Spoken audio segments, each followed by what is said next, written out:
Hi hello guys டே நம்ம வீடு பார்க்கலாமா? லீவுக்கு தம்பி தங்கச்சிலாம் வந்திருக்குன்னு சொன்னாங்க. ஸோ காலையிலே கிளம்பி போயாச்சு. நான் வந்த உடனே தங்கச்சி எனக்காக தோசை சுட்டு கொடுத்துருந்தா.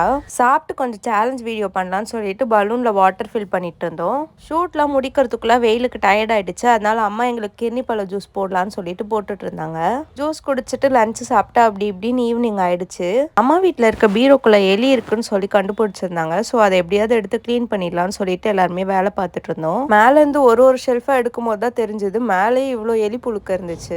ஒரு ஷெல்ஃபா எடுத்து கிளீன் பண்ணி அதை அப்படியே மடிச்சு வச்சிடலாம்னு சொல்லிட்டு பண்ணிட்டு இருந்தோம். நல்ல வேலை ஒரு ட்ரெஸ் கூட கடிக்கலாம். அந்த விஷயத்தை எலியை பாராட்டலாம். பீரோ கிளீன் பண்றப்ப இந்த மாதிரி 2 ஆரி மெட்டீரியல் கண்ணில் மாட்டுச்சு. நான் ஆரி கத்துக்கிட்டதுக்கு அப்புறம் எங்க அம்மாவுக்கு போட்டு தரணும்னு எனக்கு ரொம்பவே ஆசை. அதனால 2 மெட்டீரியலுமே எங்க அம்மாவுக்கு தான் போட்டிருந்தேன். அதை அவங்க இன்னும் தைக்கல. ஒரு ஆரி போடுறவங்களுக்கு தான் தெரியும் அதுல போடுறது எவ்வளோ கஷ்டம்னு சொல்லிட்டு. இதெல்லாம் பார்த்தோன்னா மனசு ரொம்பவே வலிச்சிருச்சு. அண்ட் பாப்பாக்கு கொஞ்சம் ஃபுட்ஸ்லாம் ஜெப்டோல ஆர்டர் பண்ணியிருந்தேன். அதுவுமே வந்துருச்சு. டின்னருக்கு ஃப்ரைட் ரைஸ், நூடுல்ஸ், பரோட்டா எல்லாமே வாங்கியிருந்தோம். அது எல்லாருமே உட்காந்து சாப்பிட்டாச்சு. சாப்பிட்டுட்டு ஆல்ரெடி ஜெப்டோலேயே ஐஸ்கிரீம் ஆர்டர் போட்டிருந்தோம். அதுவுமே சாப்பிட்டாச்சு. இந்த டே இப்படி தான் போச்சு. எல்லாருக்கும் குட் நைட் அண்ட் பை.